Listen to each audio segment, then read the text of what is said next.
Today we brave frigid temperatures and howling winds to uncover the most feral of the chromatic dragons, the chilling lore of the White Dragon, right now on Riches and Liches. Welcome adventurers, I'm Rich and this is Riches and Liches, where it's all things Dungeons and Dragons and tabletop role-playing. Our journey through the chromatic line of Tiamat's children continues as we explore what the lore has to offer regarding the White Dragon. From their visual characteristics, personality, and terrifying abilities to their icy lair, treasures, and if you stick around to the end of the video, I have a fully customized ancient White Dragon homebrew encounter that I simply cannot wait to share with you. This one's going to be a good one. Just a quick reminder before we start, if you're liking what you see and want to reward the time and effort I put into these videos, I'm brand new to the YouTube space, I run no ads, but I'd love for you to sub and ring that bell to help out an aspiring content provider. Okay, we're heading to the mountainous regions, so bundle up and pack a thermos of your favorite warm mead, because it's going to get cold. Okay, let's go. In the heart of a frozen wasteland, where eternal ice holds dominion, a blizzard rages. The piercing cold cuts through even the most insulated of armors. Weary and frostbitten, you continue your trudge through the knee-deep snow. Your breath forms icy clouds with every exhale. Suddenly, without warning, a deafening roar echoes through the air, followed by an unearthly screech. The already strong winds gain turbulence, spinning the snow into a frenzy, blinding your vision. Moments later, a monstrous figure emerges from the storm, its scales glinting like blue ice. Its eyes, cold, merciless, lock onto its prey. It lunges, and the frozen landscape is painted with blood.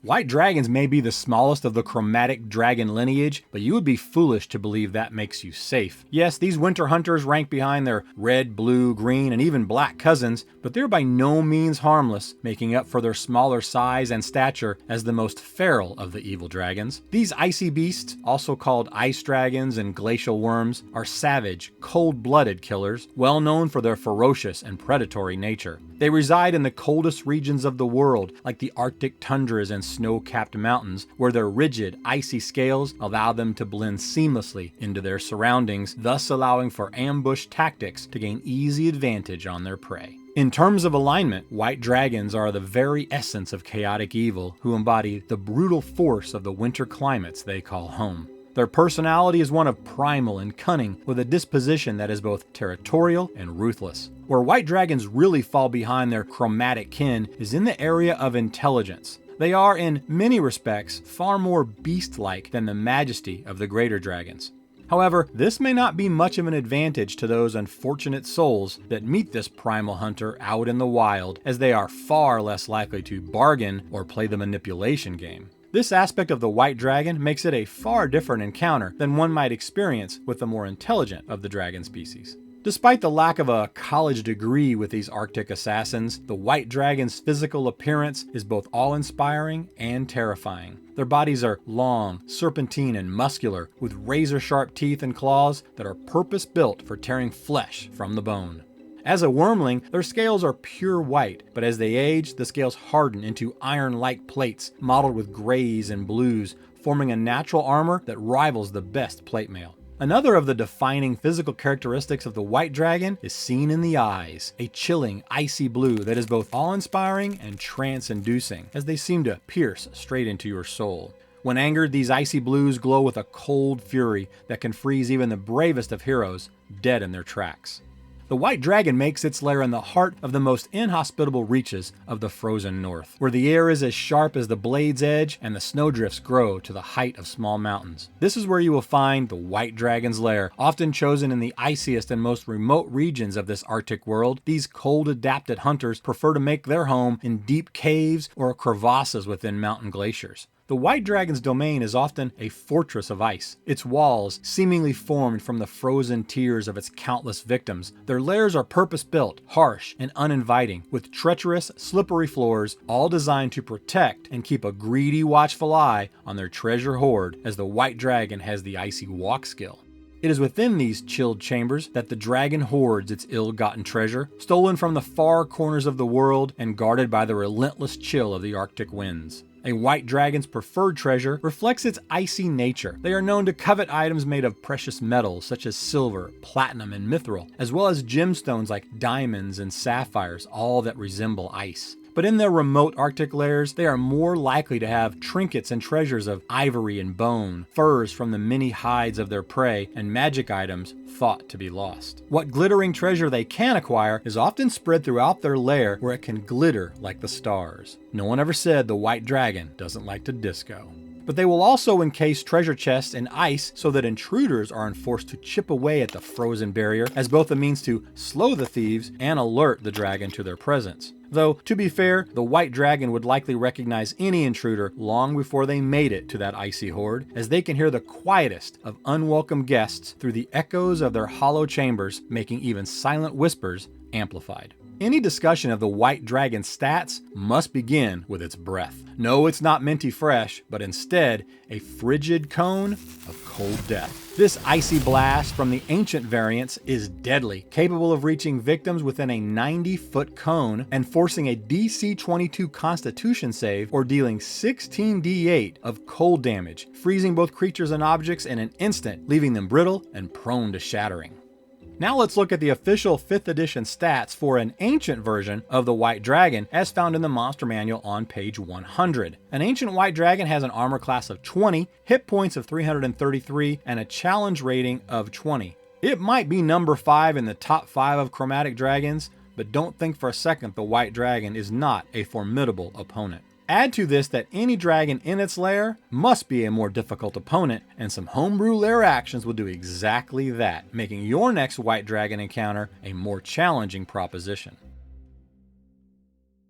I have 4 homebrew lair actions to share with you today, followed by a full homebrewed encounter idea I think you're really going to like. Keep in mind, these were created with an ancient white dragon in mind, so be sure to tune to the taste and level of your table. And use them as is or to inspire your own imagination. But if you create some homebrew for yourself, please share them in the comments below. I'd love to read them and maybe even share them on a future show.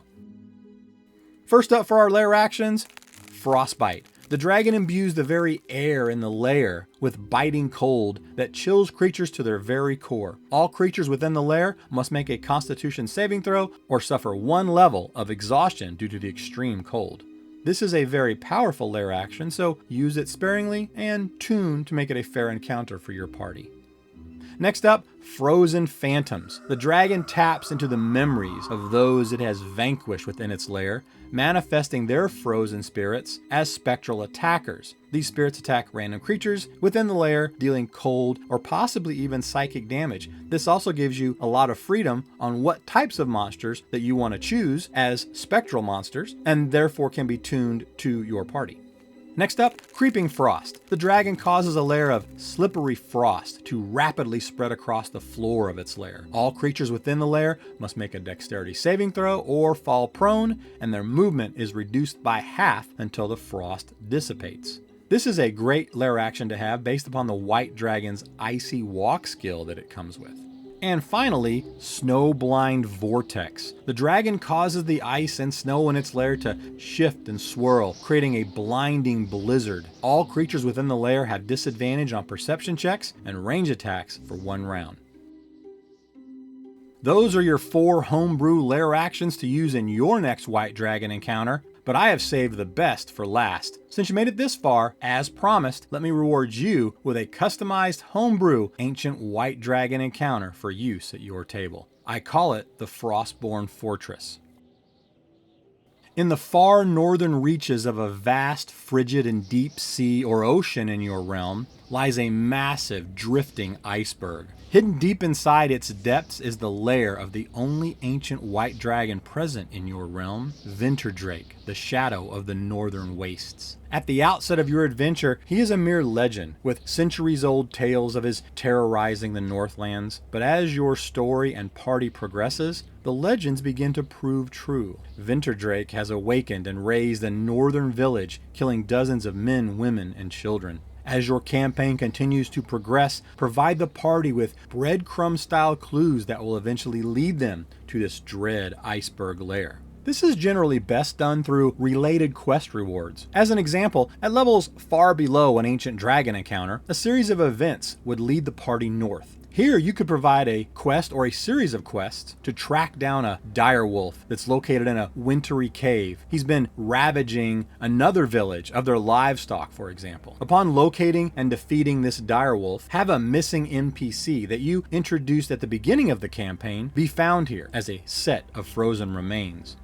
But on the NPC's body, one could find a frozen map and an ice-bladed dagger in his belongings. The map would put them in the general direction of the iceberg. As the DM, when the party nears the area, you draw their attention to this massive drifting iceberg that appears to be engulfed in perhaps a snowstorm. The dagger? That could provide some bonus to attacks or damage in cold climates, or even be specifically crafted to kill Winterdrake. Doing this would of course require some additional backstory and quest to lead them down that path. Now the entrance to the hidden lair is at the top of the iceberg. Not an easy task to reach at lower levels, thus helping ensure your party doesn't try and take on a CR20 creature when they're level 8. But when the time is right, the party will find the ice-covered tunnel that descends deep into the bowels of this frozen fortress. The passage is dangerous, the air is bitterly cold, and the howling wind carries a chorus of eerie, haunting whispers. During the party's descent down this massive and vast tunnel, I would create and roll on a table that would cause any number of minor calamities. Icy stalactites that fall down upon the players, a small avalanche to be triggered. Perhaps due to the perils of the steep descent, the party must make a dex check or slide down the tunnel as though it were an unwanted and unholy slide into the frozen lair, ensuring they won't be surprising the millennia-old dragon. None of these should be deadly at all. They're just to get the party on their toes, alert and ready for what lies ahead. As the party breaches the depths of this dim, cold, and frozen iceberg lair, they'll immediately notice there are 6 towering formations encased in ice in this cavernous, huge lair. Investigation will reveal these are actually a half dozen lifelike frozen statues of various beasts or creatures. Each statue is encased in an icy prison so clear you can see their monstrous faces. These statues can take whatever form you want for description purposes: yeti, ice wolves, constructs, or golems of some type. That's really all up to you. The important thing to keep in mind is the plausibility, and to make sure your description to the party provides some hints as to their origin. For my adventure, these were frozen ice and stone golems, which to me seemed far more reasonable in that they are frozen but will become active defenders of the lair. But if you wanted to make them yetis, for example, it would be simple enough upon your reveal to describe them using some flavor text, such as the powerful magic of the dragon has kept these savage beasts in a trap stasis until they were freed from their icy prison. Something like that, just to keep the plausibility in check. As a lair action, the dragon, using a special ability, a focused beam of its breath weapon, can shatter any one of the icy prisons that have trapped these statues within 60 feet. Doing so will reveal that these statues are in fact frozen ice or stone golems, or whatever you choose, that are going to serve and protect the dragon. The golems, when freed, would have level-appropriate stats and abilities for ice or stone golems, or whatever creature you've chosen, and they would join the battle and act on the dragon's initiative count. Keep in mind a few rules here as you do this. As the DM, you would provide count of the number of these statues that exist, and even draw them on your battle map, or just be really descriptive if your table is more of a theater of the mind type. The released defenders would fight to the death, or until either the dragon is defeated, at which time they're no longer controlled by the dragon, or if the dragon happens to leave its lair. Not likely. Also note, the dragon can only use its lair action to release one such defender per 2 rounds. Why 2 rounds, you ask? Because mechanically, and by lair action rule, the same lair action cannot be used 2 rounds in a row, effectively meaning that every lair action has a 2-round cooldown. So unless you create another lair action, which you're free to do so long as you're creating a fair and level appropriate encounter, this particular lair action can only occur every 2 rounds. This rule applies to all lair actions that I'll ever provide, because that's a staple 5e rule for lair actions that, in my opinion, should be followed to the letter and kept intact across any lair action mechanics, including homebrew, and I would not recommend changing it, just primarily for the consistency at your table.